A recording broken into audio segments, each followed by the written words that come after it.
These are all of the documents needed for listing your home on the market. From a listing description to seller's property disclosure to property tax records, everything a buyer could ask for is right here. Because of the way that buyers look for homes, if you're missing any of these documents, it could turn away buyers who might be skeptical of your home.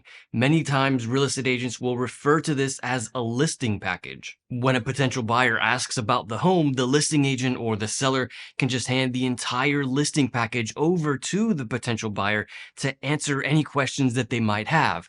But this is just one factor involved with getting the most money out of your home. Another very important factor is what day of the week you list your home or what time of the year you list your home. So let's talk about some other factors involved with getting the most money out of your home when you sell. One of the best strategies that we use for being able to get the most money out of a home is listing the home on like a Thursday or a Friday. Depending on how the market is going, the ultimate goal is to get the most amount of people to the home. And because people are typically off of work or available to see the home during the evenings and weekends, that's why we aim for Thursdays and Fridays. We do open houses during the weekends. And for anybody who is considering selling their home, even if you're thinking about selling your home on your own, this is a great strategy to get the most amount of people to see the home during that weekend, and then ideally be under contract by the end of the weekend or by Monday. If it happens to be a market where there are a whole lot of buyers, then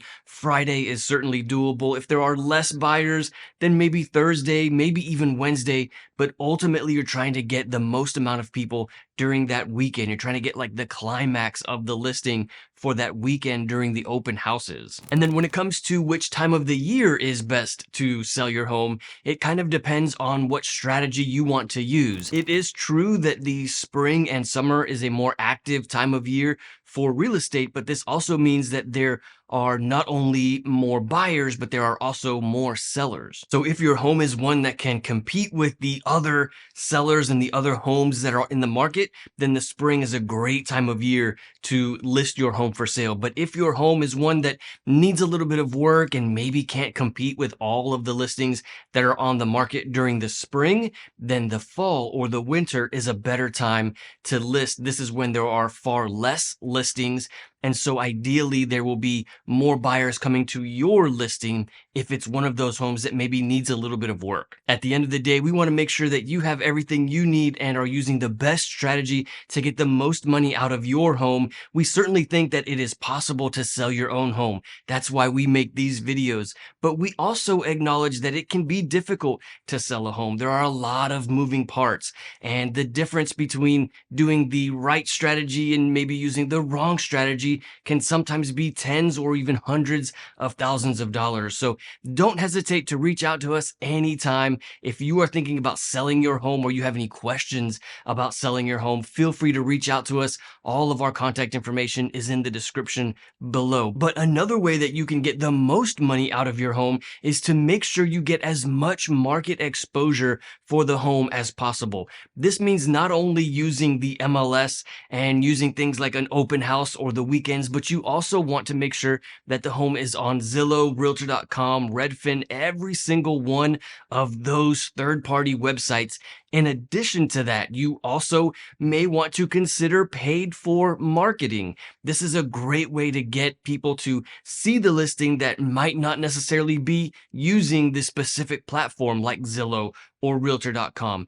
Paid for ads on things like Facebook or Instagram, on YouTube. The more presence that your home has on the internet and the more people that see the home for sale, the more money you're going to get for your home. Oftentimes we get the question, is it better to have the home vacant or should it have still the furniture in it, all the things that we have used here in the home? Should all of those things remain in the home or should we completely empty out the home? And the answer is that it kind of depends. Staged is better than vacant, and vacant is better than a home that is like cluttered or maybe has some glaring problems. So if the home is magazine beautiful, HGTV ready, then certainly that is much better than it being vacant. But if the home is cluttered and there are things all over the home and it kind of looks messy and you don't think that you're going to be able to clean it up in time or beautiful enough to make it HGTV magazine ready, then perhaps vacant would be better. Actually, vacant is definitely better. This is kind of a rule of thumb when it comes to listing a home for sale. Again, staged is better than vacant, and vacant is better than a clutter mess of a home. And then another one that's super important for making sure that you get the most money out of your home is pricing the home accordingly. This doesn't necessarily mean that you need to price it lower. In some markets, that means that you need to price the home higher. For example, if the average home price in your area is somewhere between 5 and 600,000, then sometimes listing it below 500,000 might not be the right move if there are more buyers in that $500,000 to $600,000 range, and the home is maybe worth right there on the bubble, high 400s, low 500s, then listing it in the low 500s is appropriate because there are more buyers who are searching in that price range.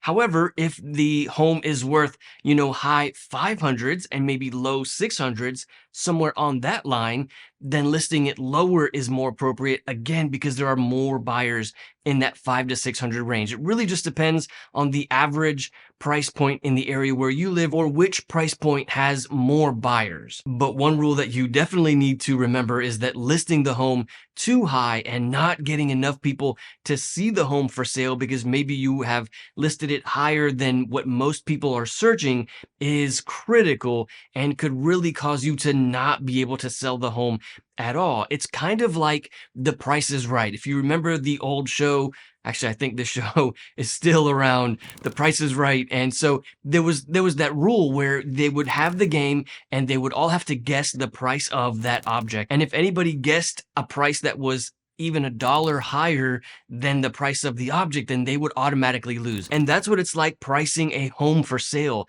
If you're just $1 too high for people to find it in their search, then you're not going to get people to see it and you're not going to get offers and the home will end up sitting on the market. So you want to make sure that you're pricing it appropriately, but you also want to make sure that you're not pricing it so high that people aren't seeing the home for sale. This is absolutely critical when it comes to selling your home, especially as interest rates are increasing and there are less buyers in the market. Making sure that you sell your home as quickly as possible is super important. In fact, we've made an entire video about the best ways to sell your home quickly. If you want to see those tips, check out this video here. I'll see you in the next video.